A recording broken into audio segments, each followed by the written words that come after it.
Dans notre étude de la synthèse des fenêtres de Shira sur le yoga, nous sommes en train de découvrir l'un des chapitres les plus importants sur le mouvement de l'élévation de la conscience.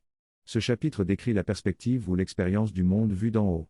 Il explore la façon dont la conscience évolue progressivement et prend conscience de ses possibilités plus profondes et plus élevées. Le yoga de la connaissance permet d'atteindre des états de conscience supérieurs et de descendre dans les 3 plans inférieurs, le physique, le vital et le mental. À partir de cette position élevée, on peut réunir ces plans inférieurs et même y infuser une conscience plus élevée pour les utiliser comme véhicule d'action. Par exemple, une personne en état de somnambulisme peut accomplir des tâches complexes et dangereuses avec une sûreté et une facilité qui seraient impossibles dans l'état de conscience éveillé, car sa conscience intérieure utilise son corps physique comme outil, alors que la conscience physique elle-même est endormie. De la même manière, une main consciente peut accomplir beaucoup plus de choses qu'une main inconsciente. Lorsqu'une conscience supérieure prend le contrôle de ses plans inférieurs, non seulement elle les élève, mais elle infuse également en eux de nouvelles capacités et un fonctionnement plus libre de l'énergie supérieure de la conscience. Cela permet à tout l'être de fonctionner à un niveau de capacité différent. Ainsi, on peut rechercher cette connaissance à la fois du côté de la conscience pure et du côté de l'énergie de la nature. Dans cette étude, il est question de la conscience et de l'identification avec le corps physique, vital et mental. L'auteur décrit comment notre conscience est principalement identifiée au corps physique, mais qu'il est possible de se connecter à la vitalité et à la mentalité afin de vivre une expérience différente. Il explique également que certaines pratiques, comme le jeûne, permettent de se détacher temporairement du corps physique pour accéder à des plans supérieurs de conscience. Cependant, l'objectif ultime est de pouvoir délibérément déplacer notre conscience vers le plan vital sans recourir à des pratiques déséquilibrées. De cette façon, nous pourrions influencer notre corps physique et notre vie mentale grâce au pouvoir de la volonté et de la connaissance. L'auteur souligne également l'importance de prendre conscience de ces plans supérieurs afin de devenir maître de notre être et de vivre pleinement en accord avec notre véritable essence. Le texte décrit les pouvoirs et les expériences d'une conscience nouvelle acquise par la pratique du yoga. Cette conscience implique une distance par rapport au corps physique, une supériorité sur celui-ci, une efficacité extraordinaire des désirs et de l'être physique sur notre environnement. On ressent également un grand pouvoir et une facilité à manipuler l'énergie vitale, ainsi qu'une connaissance et un contact avec les êtres du monde des irés. Cette conscience s'étend également au plan mental, permettant de se connecter aux êtres de cet univers et de percevoir leurs émotions et leurs désirs. Ce nouveau niveau de conscience donne également accès à de nouveaux pouvoirs occultes et une sympathie profonde avec l'âme de la vie dans le monde. Ce texte décrit ensuite le processus de transition vers le corps mental par la même pratique du yoga. Ce processus de maîtrise décrit comment on peut se détacher du physique en se concentrant sur la pensée et la volonté, pour ensuite s'élever vers le vital et le mental. On commence par se distinguer de l'identification au corps physique, puis on se concentre sur l'énergie vitale. En pratiquant ce mouvement de détachement, on peut progressivement se centrer sur la conscience mentale. Ce processus est facilité si l'on développe la capacité de concentration et d'attention. En passant du physique au vital, puis du vital au mental, on peut progressivement se libérer des limitations du corps. Cela permet d'atteindre une plus grande clarté et liberté dans la conscience mentale. Toutefois, il est souligné que cette expérience reste limitée tant que l'on n'a pas dépassé la conscience vitale. La véritable maîtrise spirituelle consiste à élever le mental et le vital vers une conscience supérieure en se libérant complètement des contraintes du corps. Ce processus peut nécessiter plusieurs étapes successives pour parvenir à une libération complète dans le mental et le vital, qui se soutiennent mutuellement dans cette expansion de conscience. Lorsque nous parvenons à stabiliser suffisamment une pratique, nous réalisons qu'elle peut comporter de nombreux états intermédiaires et de nombreuses étapes, mais en le faisant, nous pouvons devenir notre moi mental et intégrer notre être physique et vital, de sorte que la vie et le corps et leurs opérations deviennent pour nous des circonstances mineures utilisées par l'âme pour atteindre ces objectifs inférieurs qui appartiennent à l'existence matérielle. Nous vivons davantage dans l'esprit, avec ces 2 couches à travers lesquelles nous pouvons vouloir ou agir. Le changement dont on parle ressemble en grande partie au modèle décrit dans la conscience vitale. Nous nous éloignons d'abord de la vie et du corps, et notre véritable vie semble se dérouler sur un autre plan que celui de l'homme matériel, en contact avec une existence plus subtile, une lumière de connaissance plus grande que celle terrestre, une énergie encore plus rare et souveraine. Nous sommes en contact, en fait, avec le plan mental, conscient du monde mental, capable de communiquer avec ses êtres et ses pouvoirs.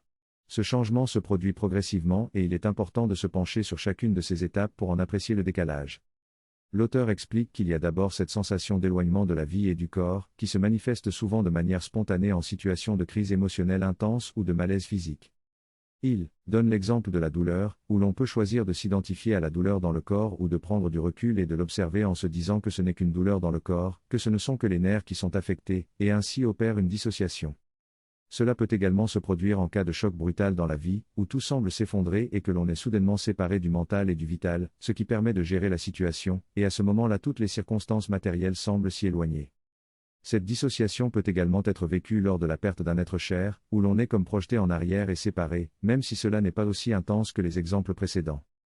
Ce sentiment de distance par rapport à la vie et au corps peut aller encore plus loin, où l'esprit se détache en regardant en arrière le corps et se questionne sur son sens.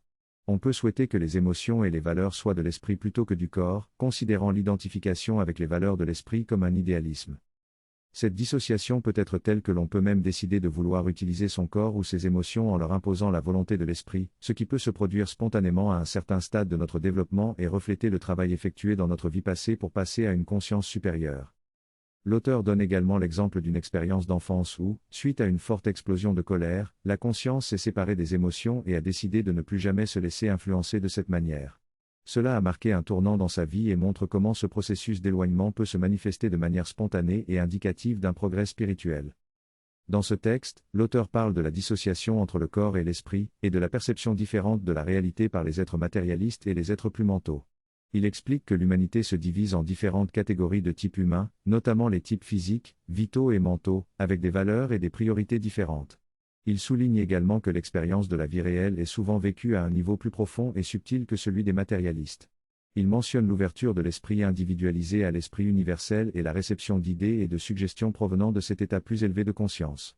Finalement, il aborde la peur et la sécurité physique, en soulignant que le sentiment de sécurité physique est nécessaire pour agir pour les personnes ayant un type physique, tandis que les personnes ayant un type plus mental ont confiance en leur capacité à agir sans ressentir le besoin d'une sécurité physique. Dans ce texte, l'auteur examine la manière dont l'esprit peut influencer notre perception de la réalité et notre réaction à celle-ci.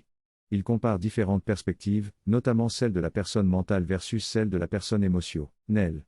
La personne mentale est capable de voir les choses de manière objective, en éliminant les éléments superflus et en se concentrant sur ce qui est réellement important. Elle utilise son savoir pour prendre des décisions éclairées et agir en conséquence. En revanche, la personne émotionnelle est plus sujette à réagir émotionnellement aux situations, ce qui peut la conduire à perdre son équilibre. L'auteur explique que l'énergie mentale est plus claire et raffinée, tandis que l'énergie vitale est plus dynamique et influence notre réaction instinctive.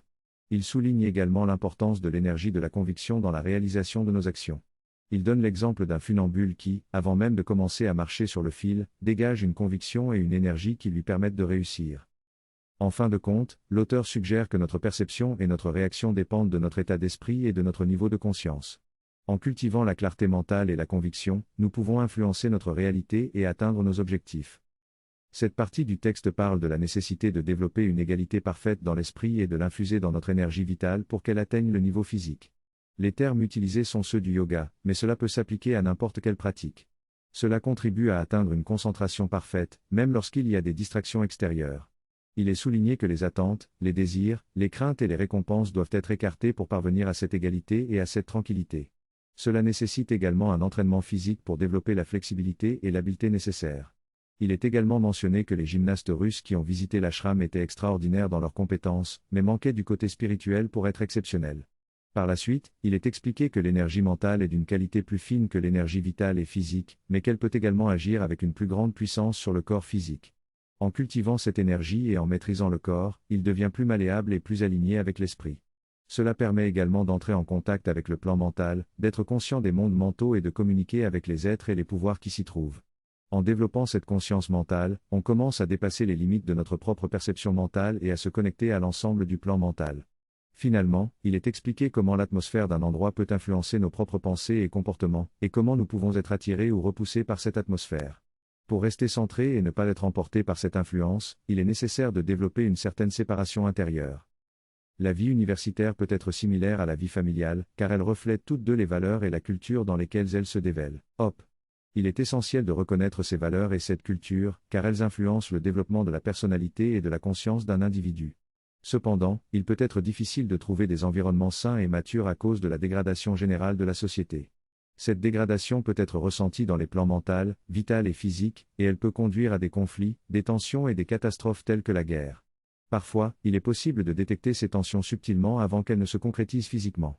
Par exemple, la mère de Sri Aurobindo avait prévu l'instauration de l'obscurité en Ouganda et au Kenya environ 50 ans avant que le gouvernement ne soit renversé.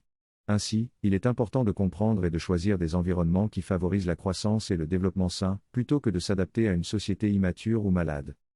Le texte parle de la reconstruction d'un pays après une période de près de 50 ans. L'auteur compare cette réalité à celle d'une personne aveugle et d'une personne voyante.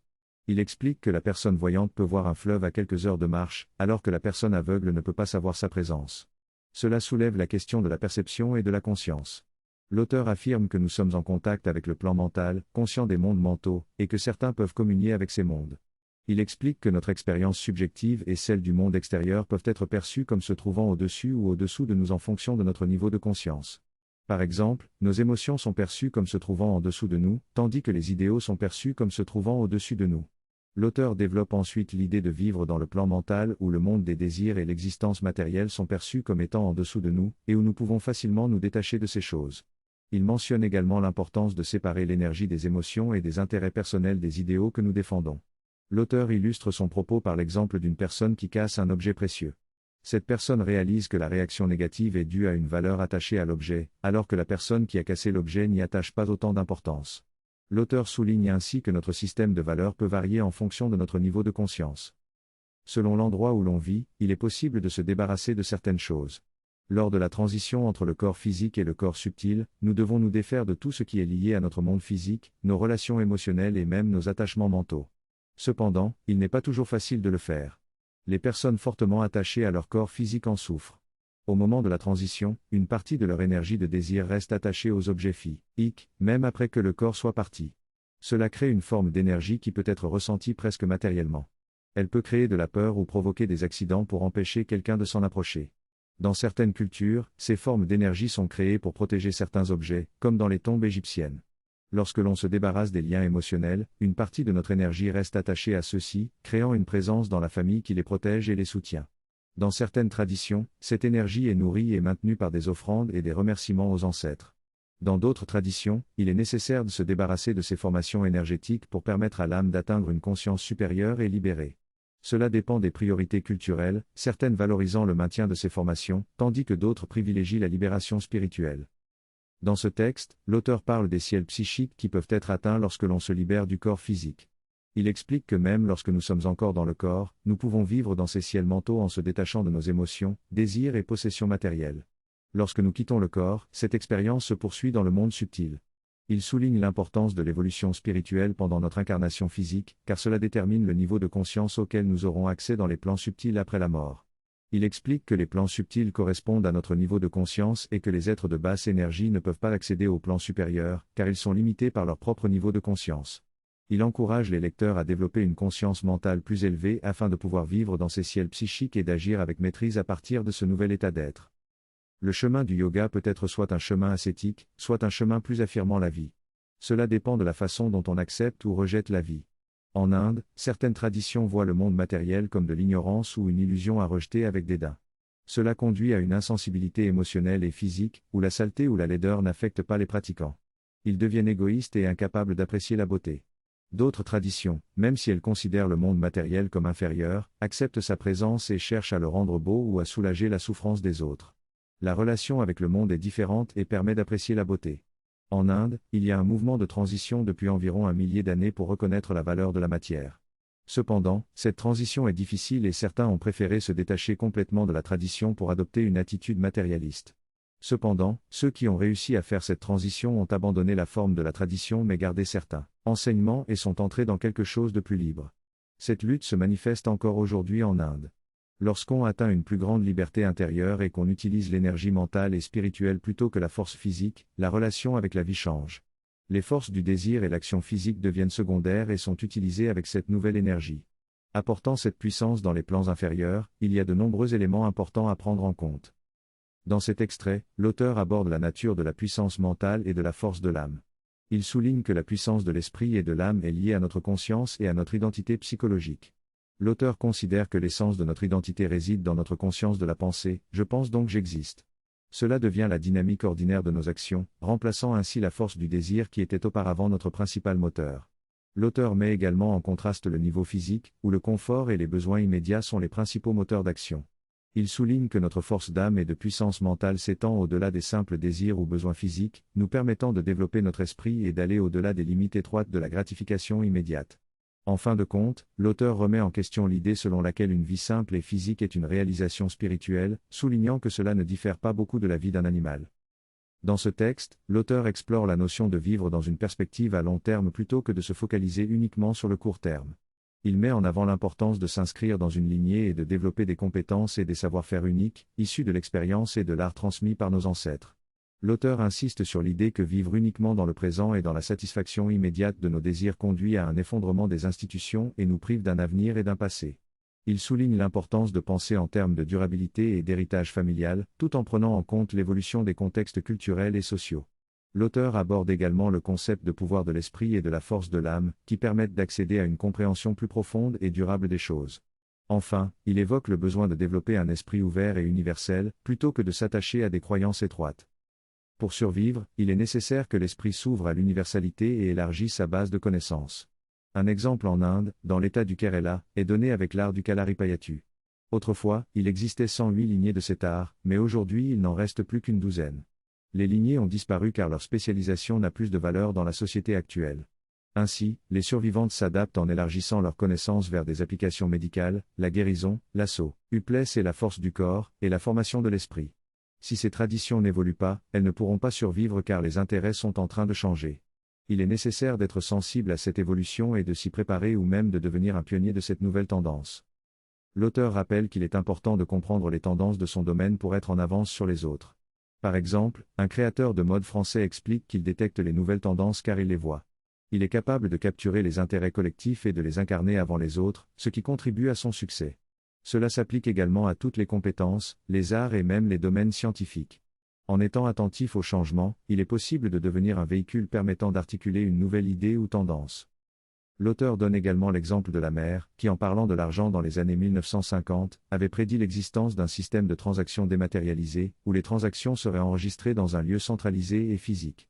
Aujourd'hui, cette vision prend forme à travers les paiements électroniques et mobiles, démontrant ainsi que la capacité à anticiper les évolutions est possible. En conclusion, comprendre les tendances et les changements est crucial pour rester pertinent et réussir dans toutes les sphères de la vie. Il faut être capable de saisir les mouvements de la société et de les incarner, afin de contribuer positivement à cette évolution. Dans notre situation actuelle, nous utilisons l'énergie, mais de manière dérivée et imparfaite. Cependant, nous avons maintenant la capacité de l'utiliser librement et avec connaissance. Nous pouvons exercer librement notre pouvoir d'action car nous vivons dans cette énergie et nous en avons conscience. Cette énergie n'est pas quelque chose que quelqu'un doit nous expliquer ou anticiper, c'est simplement une réalité. Nous agissons de la manière dont nous sommes capables d'agir, sans compromis avec les forces vitales et physiques. Maintenant, avec l'aide de ces outils, que se passe-t-il avec la force du désir et l'action physique ? Elles sont toujours là, mais elles occupent une place secondaire et ne sont utilisées que lorsqu'elles sont guidées par cette nouvelle énergie. L'action physique est limitée à l'action physique, tandis que le désir et la force physique sont canalisés occasionnellement par cette nouvelle énergie. C'est quelque chose d'extraordinaire. Au premier niveau, notre action physique est guidée par cette énergie mentale pure, qui est la source dynamique derrière notre action physique. Nous n'agissons pas par peur physique, ni par désir vital, mais parce que c'est la bonne chose à faire. Cette reconnaissance que c'est la bonne chose à faire est suffisante pour nous dynamiser et nous le faisons. Les artistes diront que leurs doigts bougent parce que la musique les pousse à s'exprimer. Le moteur de cette action physique, que est l'idéal qui cherche à s'exprimer à travers nous. Même si l'énergie physique et vitale sont présentes en tant qu'agents qui soutiennent cette action, c'est cet idéal qui est le véritable moteur. Au deuxième niveau, cette énergie opère d'une manière encore plus merveilleuse. Elle est utilisée de façon occasionnelle à travers les canaux qui répondent à ces impulsions. Prenons l'exemple d'un leader inspirant. Cette personne a une vision et l'exprime. Ceux qui écoutent ou sont ouverts à cette vision sont saisis par elle. Le pouvoir de cette vision est si captivant que tout change pour eux. Leur perspective, leur vie, tout est différent. Ils sont maintenant guidés par cette vision, cette puissance mentale pure et cette force de l'âme, et ils agissent en conséquence dans leur environnement. La personne inspiratrice n'a rien fait en termes d'action physique ou de désir particulier. Il n'y avait aucun désir personnel, aucune force physique qui les contraignait, seulement la transmission pure de l'idée. C'est cette transmission qui allume la flamme et déclenche parfois une révolution. L'action se fait à travers des personnes qui deviennent les instruments de cette transmission, mais l'action elle-même ne dépend pas de leur énergie physique ou de leur désir vital. Parfois, ils deviennent eux-mêmes des canaux occasionnels de cette énergie. La transformation de leur esprit est le résultat principal de cette transmission, et par ce changement d'esprit, le monde change. Lorsque les gens pensaient uniquement en termes de mon clan, je vis pour mon clan et je mourrai pour mon clan, le monde était divisé en petits groupes. Cette manière de penser pouvait être vue à cette époque, comme illustré dans un exemple d'un film se déroulant en Écosse.